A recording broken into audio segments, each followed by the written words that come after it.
The Kyoto brothers have been known for creating puppets and special effects for various projects, some of which do include Critters, also Ernest Scared Stupid, and Team America World Police. They've also done some claymation work for a few episodes of The Simpsons.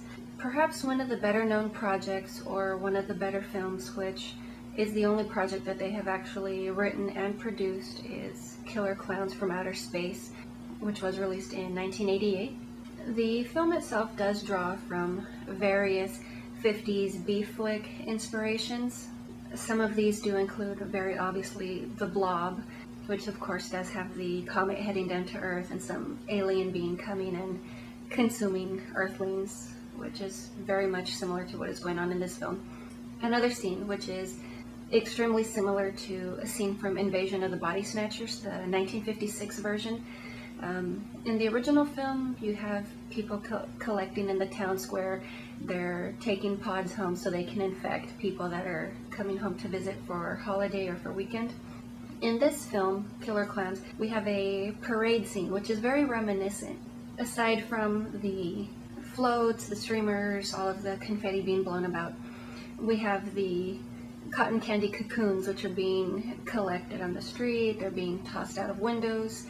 So it's very reminiscent of, obviously, the cocoons from Invasion of the Body Snatchers. The film is very lighthearted. It is a B-flick.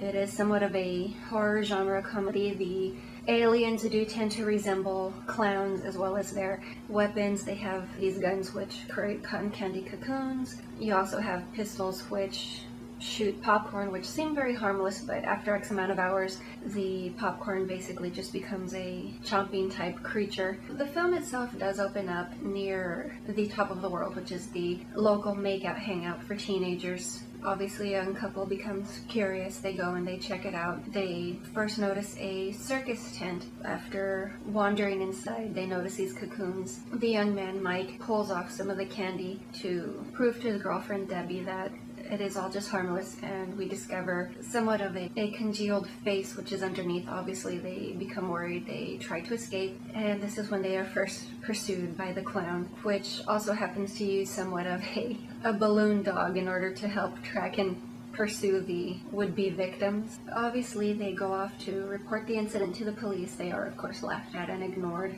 And it's not long before several occasions do happen to occur, once again with the clown-theme type murders. So it's very, very silly, very humorous stuff that does happen. We do have one scene which is just ridiculous in the sense that it slightly resembles the beginning of a porno, which you have a clown delivering pizza to a woman in lingerie holding a glass of champagne. Then we have these two other clowns which she becomes worried. Last but not least, a head pops out of the box and shoots her. We also have a clown using shadow puppets in order to first draw crowds and then capture would-be victims as well. So it's a variety of really silly, very clown-themed stuff. The film itself is extremely lighthearted. There are some very mild horror elements, but it's not actually a gore film. The ending sequence itself does come up when Debbie and Mike eventually do track down the clowns who have set up now inside of an amusement park. We do find a gigantic clown which does appear, which most people do refer to as Clownzilla, obviously. We also do discover that the clowns obviously are immune to bullets, but their weakness is being either shot in or having their red noses popped, which basically they just erupt into confetti or fireworks depending on how big the creature itself is. So all in all, a very good film to watch. Obviously not very much in the way of cleavage. There is some profanity, but still something that maybe the dysfunctional family can sit around and watch and have your Walt Disney